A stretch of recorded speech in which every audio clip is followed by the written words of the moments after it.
Hello and welcome to the super secret private tour of my private tracking spreadsheet for reading. It is actually not going to be secret anymore after today. Now you will all know about what I rate things inside my spreadsheet, and you'll see how that correlates to how ratings and reviews get posted on places like Goodreads and TikTok. And if you are in our family on Patreon, I have created this spreadsheet as a downloadable template for you. So if you would like to track your reading using the spreadsheet in 2025, you can. Now, I created it to be very specific to me and my needs as a reviewer online, so some of the categories may not apply to you or you may not find them as useful as I do, and other ones maybe you'll really enjoy. So we'll do a full tour and you guys can see how I track it all and exactly how nerdy I really am. Let's get into it. Okay, welcome to the spreadsheet. So let me zoom out here. This is the tracker. You'll see here at the bottom, there are a couple sheets associated. The tracker is all of it. This is everything. And everything that you fill into the tracker populates the annual overview, which we can go over. And then I also have a books acquired section. I have bought a lot of books this year, guys. And there's a series tracker, which we can go over in a little bit. And there's a couple things here that are not included in your template, but I keep them for myself.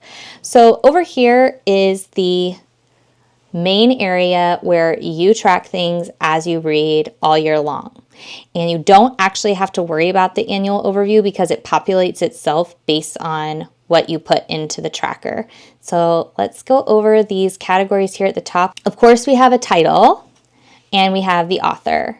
I do like to track the author gender. I do not build my TBRs or plan what I'm reading based on the gender of the author, but I do like to look at the end of the year and just kind of see what the breakdown is. Interestingly, in 2023, I read a vast majority female authors, whereas I think I just looked this year, it's a little bit more evenly split. It's still female dominated, but I did read more male authors this year, and I just like to look at that. There's also a non-binary option. So then we go over into the big kahuna of my rating system.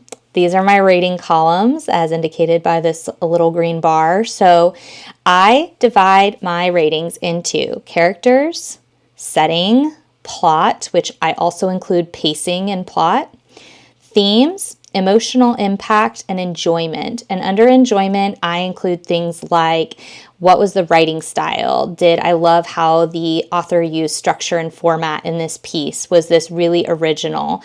Was this super fun? Did I have a wonderful experience with this? Was it different to other things? Did it stand out? Like all of that goes under enjoyment to me. And that is the piece where I think when I've said before, like, oh, I have a lot of 2s in my spreadsheet that you don't really see on Goodreads, this is what I'm talking about. There are books where my enjoyment is like a 2.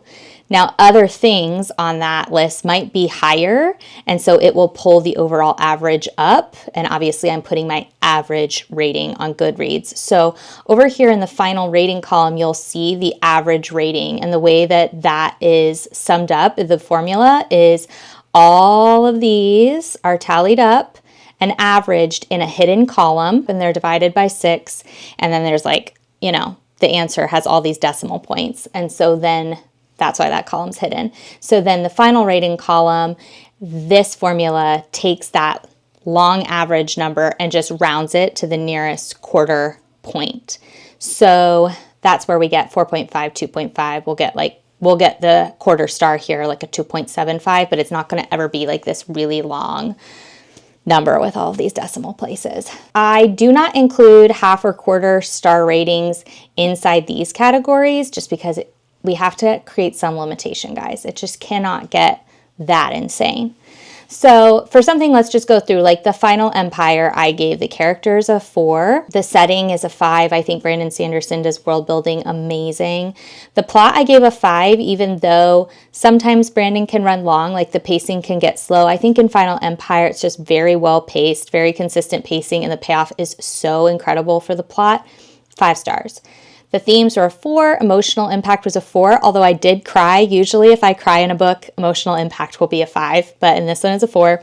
And then my enjoyment was a 4. So all of that gets added, divided by 6. It gets a number, and then that number gets rounded to the nearest 0.25, and my final rating ends up being a 4.5. So then we go over to Goodreads. Here's my Final Empire review on Goodreads, and obviously we don't get half or quarter star options on Goodreads, so we round just like we learned to do in elementary school. I'm not like rounding up a lot, I'm not rounding down, I'm just rounding the way they taught us to in elementary school. So a 4.5 is rounded to a 5 on Goodreads. And I have now put in my rating breakdown from my spreadsheet in every single review on Goodreads, in case anyone is curious whether or not The Final Empire is truly a 5-star perfect book or not. So now you know.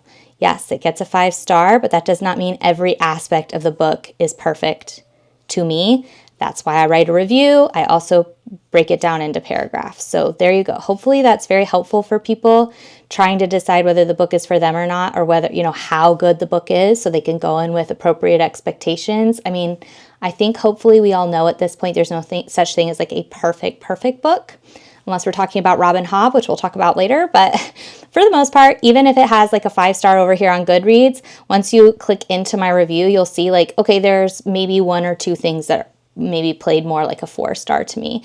But still, overall, when you put everything together, it rounds up to a 5-star. And anything you see on Goodreads that is a 5-star means it was a 4.5 or higher average. Like that's how rounding works. So hopefully that clears that up. Okay, so back into the spreadsheet here. So that's how ratings break down, and you can see, well, you could see Powerless below that. Powerless has a 3-star from me on Goodreads. In my spreadsheet, it's a 2.5. I like the themes and the emotional and the plot were like 2s for me. It's a lot of 2s in here for Powerless, but there were a couple things that were very decent, very average, and that rounded it up to a 2.5, which rounds up to a 3 on Goodreads. Hopefully that makes sense. Okay, so then we go into genre, and I used to really get granular with this. Like there was epic fantasy, high fantasy, urban fantasy, paranormal fantasy. I just put it all into fantasy now. I don't need to get that granular with it, but I do divide out romantasy, and I do separate out young adult. And if we do a drop down here, you can see there's lots of different ones that I don't use very much, like action adventure. I don't think I've used that one time this year. Most of the action adventure stories I read are fantasy or sci-fi, so that's what they get categorized. Or like, I don't think I have any self-helps this year. I think technically Man's Search for Meaning could be considered self-help, but I think I probably categorized it under memoir. Mystery and thriller are both in here. Those are kind of interchangeable, but I guess you can use whichever one you want. So there's quite a list in here as far as genre goes. Obviously, the majority of mine are fantasy or sci-fi. And then under format, we have paperback, hardback, audio. Obviously, sometimes you do a book like in multiple formats, but I just go with the one that I did the most. And this year it's a lot of audiobooks. And typically when I'm doing an audiobook, I am immersion reading. But if I listen to that full audiobook and was just picking up the physical some of the time, then I record it as an audiobook. Okay, so then I have pages read and word count and hours if it was an audiobook. The word count just helps me because sometimes pages, like because of the font, there's going to be books that actually are longer, but they have such a small font that they actually contain less pages. So anyways, I just think word count helps. And I figure out the word count by using a website called Word Counter, and I just type in the book. It tells me how many words are in there, and it's mostly accurate. It's not perfectly accurate. And then over here, we have the series volume. And the only thing to note here is if you are going to track over in the annual overview, if you do want to track how many series you complete in a year, then whenever you're on the last volume of of a series, like The Hero of Ages, could be book 3. But since you've completed that trilogy, just mark it as complete. And then I love tracking social reading. This is the first year I've tracked social reading, but I like to track whether I read it with a buddy, whether I read it alone, whether I read it on Fable, with our In Real Life book club. And then recently, because we added Patreon, for you guys, we have the Book and Screen. So for those of you who are with us on Patreon, you can use that little option this year if you choose to track in the spreadsheet. Obviously, if you're not in our book club, you won't have access to the sheet. So there's that. Okay, and then month read, obviously Goodreads tracks like when you start a book, when you finish a book, start date, end date, all that. I don't really care that much how long it took me to read a book or like what day I started or finished. I just care what month I finished the book in. So that's what I record. And then over here we have a check mark for if you cried. And contrary to what a lot of people think, they think I cry a lot in books, but if you zoom out, it's not that much compared to how much I read. Like, I don't know what was going on this summer, but I hardly cried at all. If you check the cried box, it will highlight your whole row pink. And it just so happens that most of my favorite books make me cry, so I like to zoom out and see like, oh, look how many new favorite books I had this year. And then the last things I record, which do not populate anything in the annual overview, but I just like to keep track of it, is the publisher and the imprint. And this helps me, again, as a reviewer. If I can start to track the publishers and imprints that I'm reading most frequently, then I know who to reach out to for ARCs and that kind of thing for reviews. And then I do track the publication year just because I like to know what majority of my reading is new releases versus, getting through backlog and that kind of thing. Now, I added 2 new columns that I didn't really use this year, but they're here and they will be in the spreadsheet for 2025, which are the read if and don't read if columns. And this is going to be really helpful for me when I'm prepping for reviews because I'll go in here and I'll record how I feel about the book. And then I love to get to this section and be like, okay, now that I'm very solid on what I think about this book, who do I think this book is good for? What are the reasons I would tell someone to read this book? And what are the reasons that I would tell them not to read it, depending on what kind of reader they are? And then that will help me create a review that is more helpful for you and less just like a puff piece on what my opinion on the book is. I love to share my opinions with people in my reviews, but I also am like, no one is just like me. And what I like in a book isn't necessarily going to be what you like or dislike in a book. So I was just playing around with, I think this is Clockwork Prince. Read this if you loved Gossip Girl, because Ed Westwick narrates Clockwork Prince and it's chef's kiss. Anyways, okay, so that is the tracker, and the tracker will populate the annual overview. So when you first download the blank spreadsheet, all of these graphs will be missing because the graphs will populate as you fill in your tracker. You'll never need to type anything into the annual overview except your reading goal, which I think it starts out as 100.